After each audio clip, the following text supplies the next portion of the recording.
আসসালামু আলাইকুম। সম্মানিত বন্ধুরা, আপনাদের সবাইকে শুভেচ্ছা। আমি মোহাম্মদ কাসিমের স্বপ্ন আলোচনা করি। মোহাম্মদ কাসিম দাজ্জাল আলোচনায় তিনি বিস্তারিত বর্ণনা করেছেন। তিনি দাজ্জাল সম্পর্কে চমকপ্রদ তথ্য উপস্থাপন করেছেন। সেই তথ্যগুলো বিচার বিশ্লেষণ করা প্রয়োজন।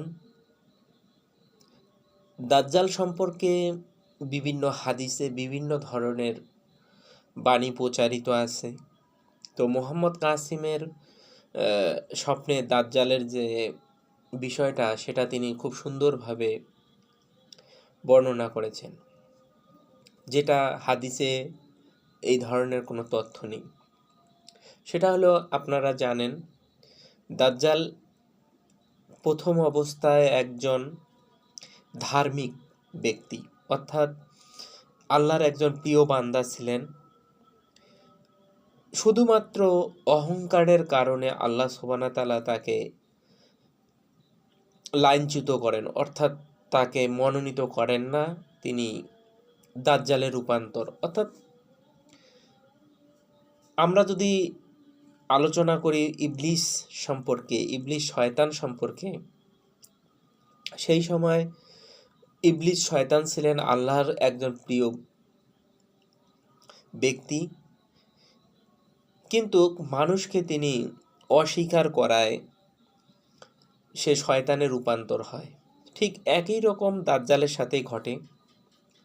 তো এই অহংকারের কারণে কিন্তু দাজ্জালকে মনোনীত করেন না আল্লাহ। আর দাজ্জাল এমন একজন ধার্মিক ব্যক্তি ছিলেন, তিনি, আমরা যদি মোহাম্মদ কাসিমের স্বপ্নগুলো আলোচনা করি, বিচার বিশ্লেষণ করি, তাহলে দেখা যাচ্ছে যে দাজ্জালের আসল নাম হলো আব্দুর রহমান। তিনি মুসলিম নামধারী একজন ব্যক্তি। তিনি কিন্তু আমাদেরকে ধোঁকা দিবেন সেই ধর্মীয় ব্যক্তিত্ব হয়েই। এটা অনেক ইসলামিক বক্তারা এটা বলতে পারেনি। তারা দাজ্জাল সম্পর্কে শুধু নেগেটিভ বিষয়গুলোই আলোচনা করা হয়েছে। অনেকে বলতো এক চোখ, হ্যাঁ, কপালে কাফের লেখা থাকবে, এই যে বিষয়গুলো। তো মোহাম্মদ কাসিম এগুলো সম্পর্কে তিনি কিছুই বলেন নাই। আমরা জানি দাজ্জালের দুটো চোখ, মোহাম্মদ কাসিম দাজ্জালের দুই চোখে দেখেছেন। আসলে এখানে এক চোখ বলতে এটা একটা রূপক অর্থে ব্যবহার করেছেন। আর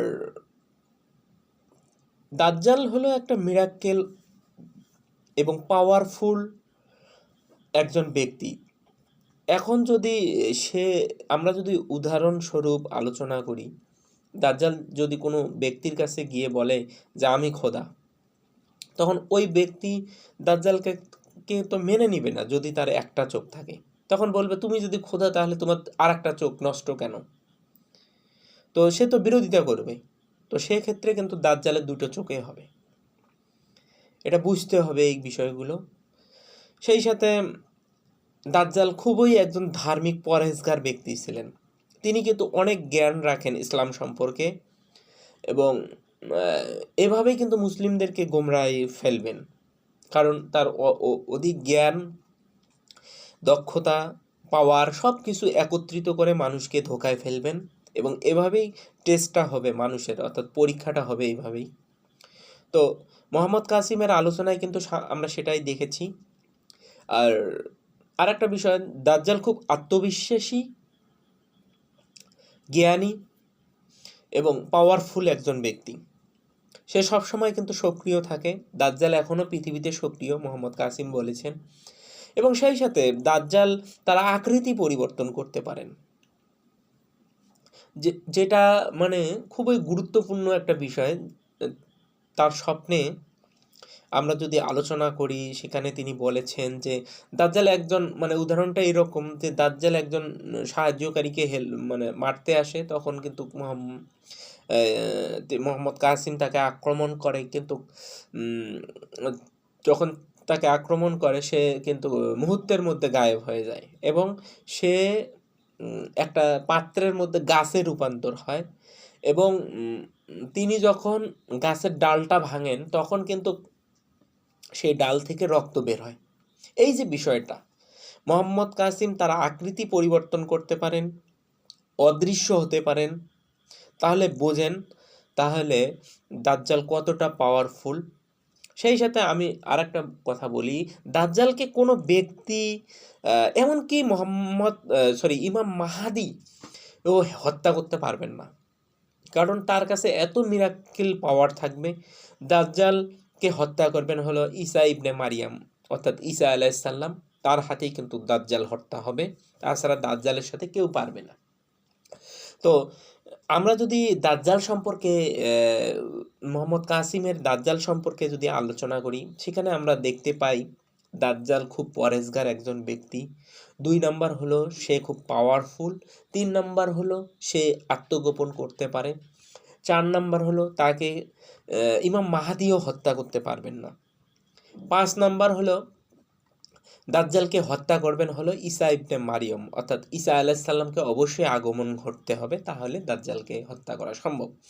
এছাড়াও আমরা যদি আরও সিমটমসগুলো আলোচনা করি, দাজ্জাল কিন্তু এখন সক্রিয়, অর্থাৎ সক্রিয় বলতে এটা বোঝায় দাজ্জাল এখনও তার কর্মকাণ্ড পরিচালিত করতেছে পৃথিবীতে, সেটা লুকায়িত অবস্থায়। দাজ্জালকে লুকায়িত অবস্থায় তিনি কার্যক্রম পরিচালিত করতেছেন এবং বিশ্বটাকে শাসন করার চেষ্টা করতেছেন, এবং এই বিশ্বটাকে শাসন করবেন হলো তার এজেন্ট দ্বারা।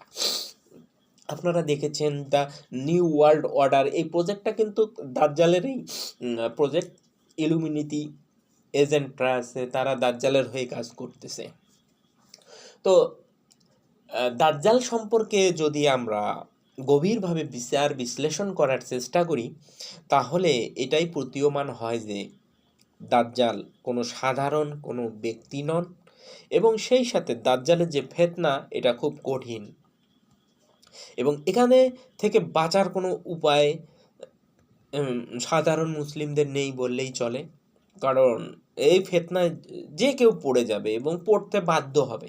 তো মোহাম্মদ কাসিমের এই আলোচনায় তাহলে আমরা দাজ্জাল সম্পর্কে জানতে পারলাম, এবং দাজ্জাল যদি ইমাম মাহাদির যুগেও থাকে, কিন্তু ইমাম মাহাদি দাজ্জালকে হত্যা করতে পারবেন না। তাহলে দাজ্জালের সাথে মুসলিমদের বাহিনীর সাথে মুসলিম বাহিনীর একটা যুদ্ধ হবে, এবং ঈসা ইবনে মারিয়াম দাজ্জালকে হত্যা করার জন্য পৃথিবীতে আগমন ঘটবে। তো আল্লাহ সুবহানাহু ওয়া তাআলা ভালো জানেন ভবিষ্যতে কি হবে। তো আপনারা সবাই মোহাম্মদ কাসিমের স্বপ্নগুলো পড়বেন, বিচার বিশ্লেষণ করবেন। দাজ্জাল সম্পর্কে চমকপ্রদ বিভিন্ন ধরনের তিনি তথ্য উপস্থাপন করেছেন, সেইগুলো আপনারা গবেষণা করবেন, তাহলে অনেক কিছু জানতে পারবেন। আপনারা সেই পূর্বের হাদিস এগুলোর নিয়ে পড়ে থাকিয়েন না। আমি বলবো সেই হাদিসের আলোকে মোহাম্মদ কাসিমের যে এই স্বপ্নটা, এটাকে একটু ব্যাখ্যা বিশ্লেষণ করার চেষ্টা করেন। দাজ্জালের কপালে কাফের লেখা থাকলেই যে আপনারা দেখতে পারবেন এর কোনো গ্যারান্টি মোহাম্মদ কাসিম দেয় নাই। আর এটা কতজন দেখতে পারবে এটাও একটা বিষয়। দাজ্জালের চোখ একটা হবে না 2টা হবে, সেটাও কিন্তু গুরুত্বপূর্ণ, এবং মোহাম্মদ কাসিমের আলোচনায় কিন্তু তিনি 2টা চোখে দেখছেন। যেহেতু দাজ্জাল আকৃতি রূপ পরিবর্তন করতে পারে, অবশ্যই সে 2টা চোখ নিতেই পারে। ঠিক আছে, এই বিষয়গুলো আপনারা একটু খেয়াল রাখবেন। তো আপনারা অবশ্যই মোহাম্মদ কাসিমের স্বপ্নগুলো পড়বেন।